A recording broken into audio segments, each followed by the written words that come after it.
being here and for the incredibly warm welcome. On behalf of the United States and the 150 other countries represented in this room, thank you for hosting the Global Entrepreneurship Summit here in Hyderabad, a city that is quickly emerging as the innovation hub of India. And thank you, Prime Minister Modi, for joining us here today, and for all that you are doing to build India as a thriving economy, a beacon of democracy, and a symbol of hope to the world. What you are achieving here is truly extraordinary. From your childhood selling tea to your election as India's Prime Minister, you've proven that transformational change is possible.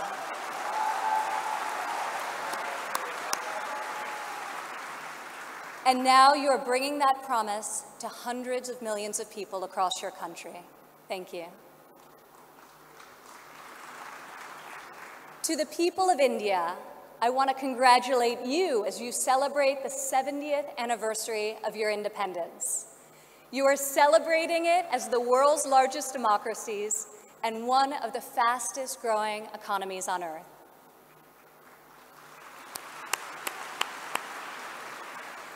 Through your own enterprise, entrepreneurship, and hard work, the people of India have lifted more than 130 million citizens out of poverty, a remarkable improvement and one I know will only continue to grow under the leadership of Prime Minister Modi.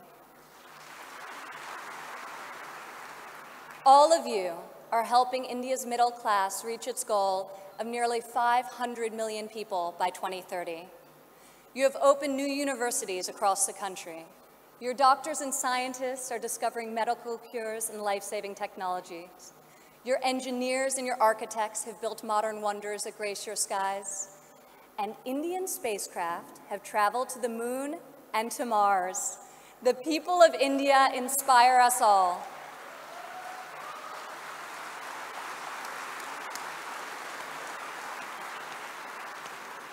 This is the first time India has hosted the Global Entrepreneurship Summit. It is a symbol of the strength and friendship between our two people and the growing economic and security partnership between our two nations. As President Trump said earlier this year, India has a true friend in the White House.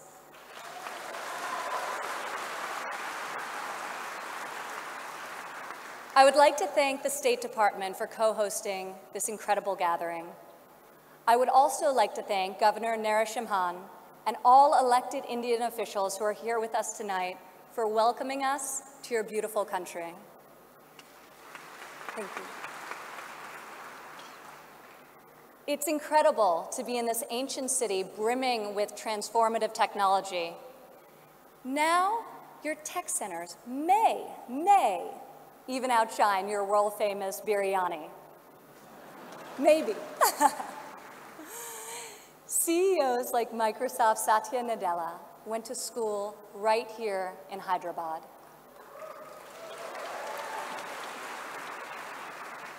Just a few kilometers away, T-Hub's brand new facility is set to open next year and will become the largest incubator in Asia.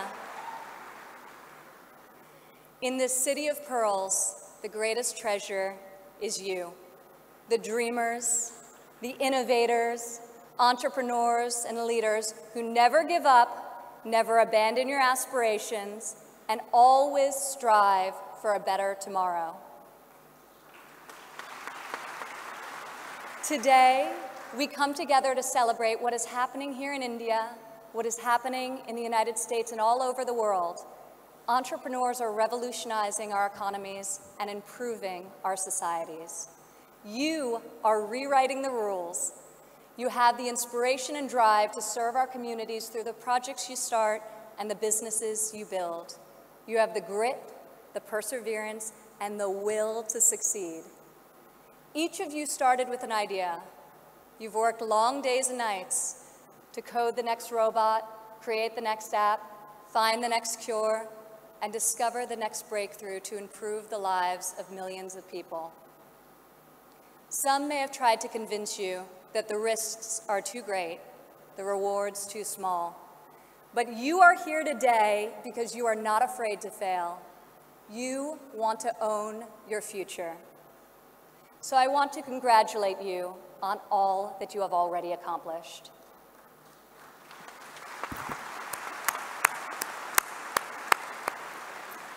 And I especially want to congratulate the women entrepreneurs here with us today.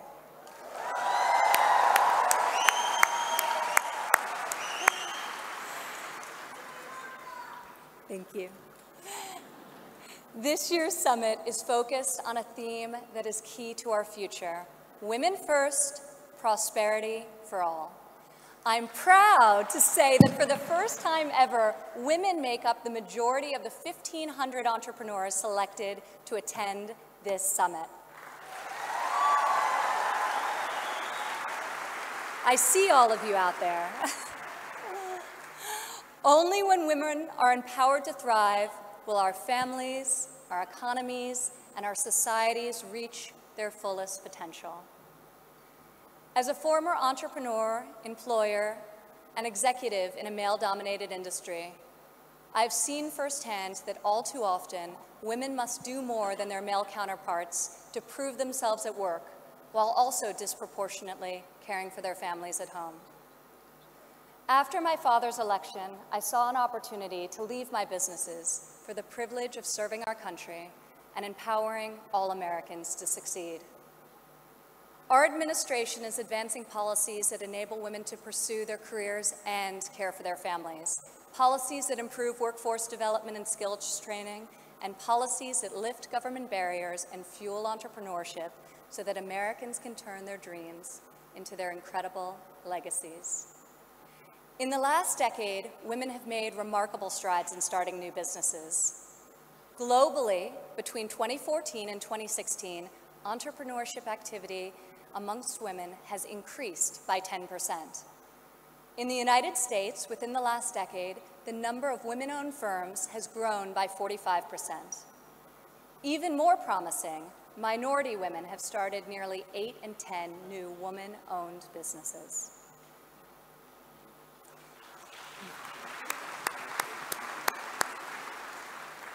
Today, more than 11 million women in the United States own businesses. They employ nearly 9 million workers and generate over $1 trillion in revenue.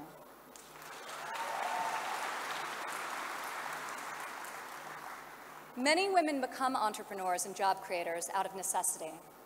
Some weren't given the flexibility they needed at work to care for their families. Others lacked professional sponsors or weren't given a fair shot at a promotion.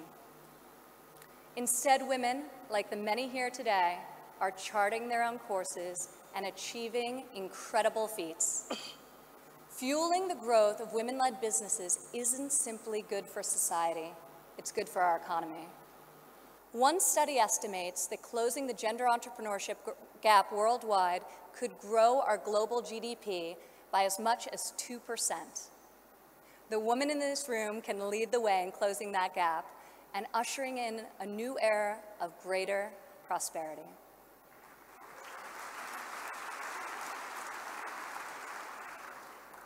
Yet despite the soaring rate of female entrepreneurs, women still face steep obstacles to starting, owning, and growing their businesses.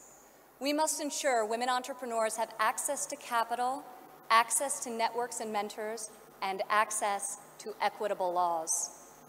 In developing countries, 70% of women-owned small and medium-sized businesses are denied access to capital. The result has been a nearly $300 billion annual credit deficit for women entrepreneurs in the developing world. In the United States, a Harvard Business Review report found that investors ask men questions about their potential for gains, whereas they ask women questions about their potential for loss.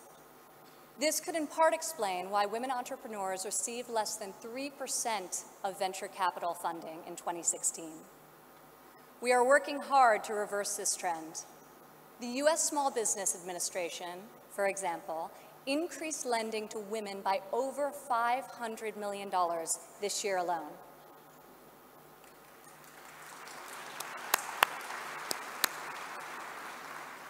When it comes to networks and mentorship, roughly half of women in the United States say they have difficulty finding a mentor. Yet mentorship is critical to success, as each of you knows.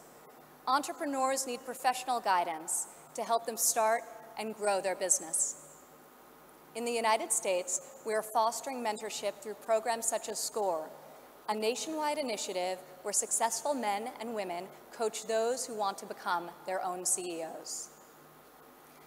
And when it comes to equitable laws, while many developed and developing countries have made tremendous strides, there is still much work to be done.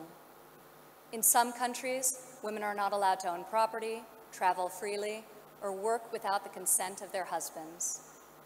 In even more countries, the cultural and family pressure is so great that women do not feel the freedom to work outside of the home. Our administration is striving to promote greater opportunity for women around the world, both through our domestic reforms and our international initiatives. This summer at the G20 conference, the United States was a founding member of a bold new initiative with the World Bank, the Women Entrepreneur Finance Initiative, also known as WEFI.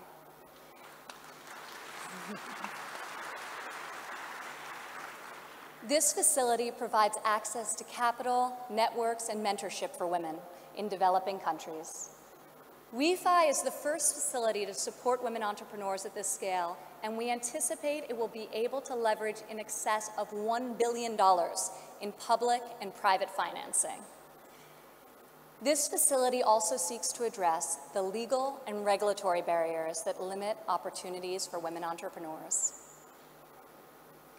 In the last decade, USAID has promoted women's entrepreneurship through a number of programs, including providing microfinance loans to women in Afghanistan and bringing internet access to women in Nigeria and Kenya.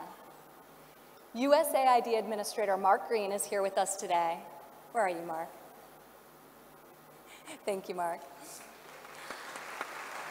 I want to thank Mark and the entire U.S. delegation for their tireless work to improve the lives of millions, both domestically and abroad.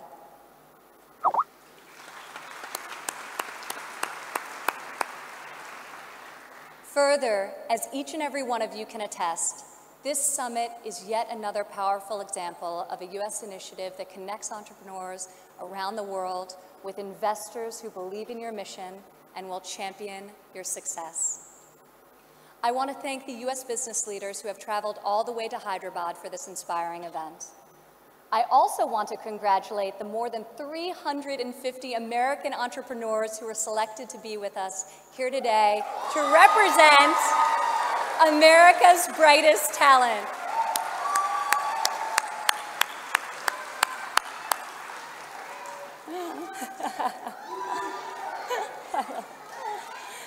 I think I found your section. Thank you. At home, our administration is committed to empowering women entrepreneurs through domestic reforms. In the past 11 months, we have expanded apprenticeship programs and prioritized STEM education to ensure that women and men have more opportunities to master the skills that drive progress in the 21st century. We have dramatically reduced job-crushing regulations, which disproportionately hurt entrepreneurs and small business owners. And we are laser-focused on passing long-overdue tax cuts. This will provide much-needed relief to working families and to businesses of all sizes. Also this year, for the first time ever, the President's budget included a proposal to establish a nationwide program for paid family leave. We are committed to supporting women and men who work both inside and outside of the home.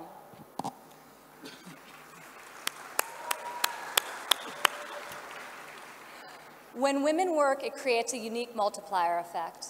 Women are more likely than men to hire other women, to give them access to capital, mentorship, and networks. Women are also more likely to reinvest their income back into their families and their communities. Here in India, I want to applaud Prime Minister Modi for his firm belief that the progress of humanity is incomplete without the empowerment of women.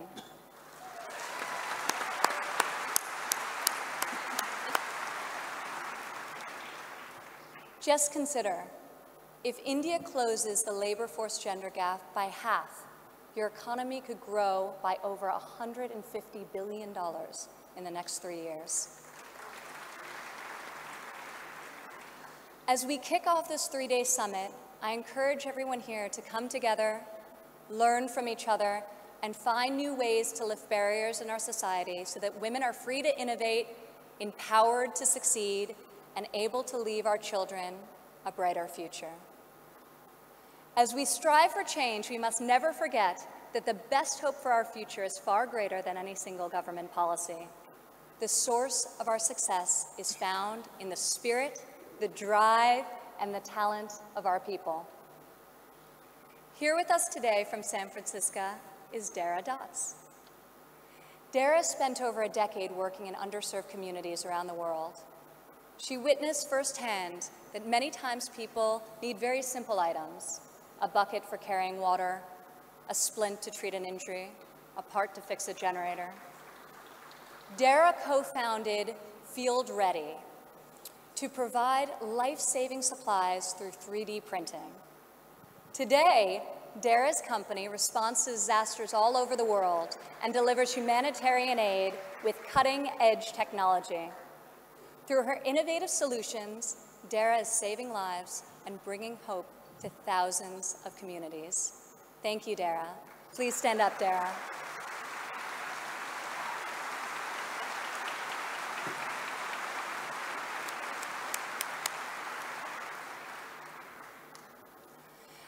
Rajlakshmi Bhartakar joins us from Bangalore, India.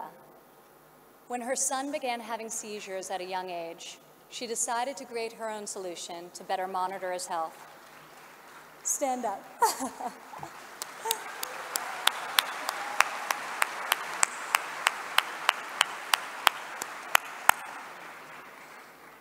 She invented a smart glove that predicts, manages, and detects different diseases and disorders using artificial intelligence.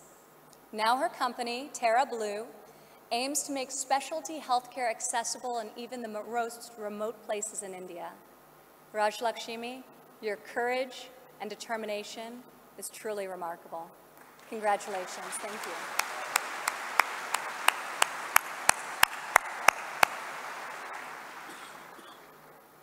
Also here with us today is Rayan Karmalova from Azerbaijan. Rayan, please stand up.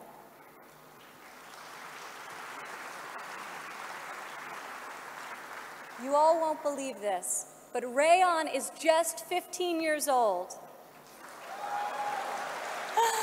But that has not stopped her from founding a company that harvests energy from rainwater. Rayan has a powerful motto: light up one house at a time. Rayan, each home you light up is illuminating the world. We are inspired by your brilliance and your hard work. Thank you.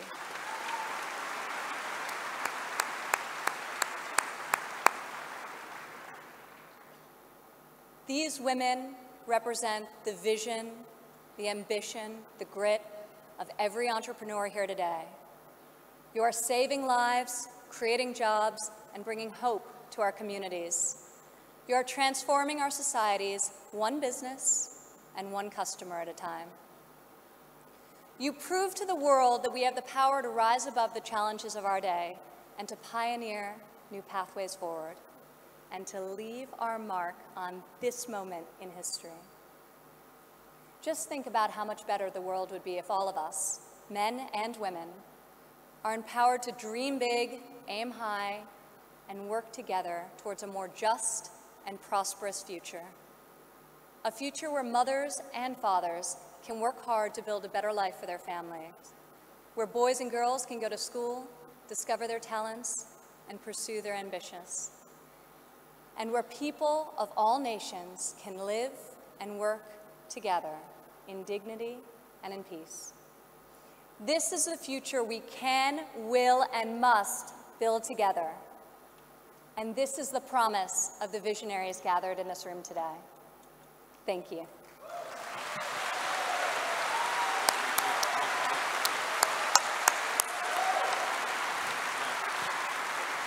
Thank you, Ms. Ivanka Trump.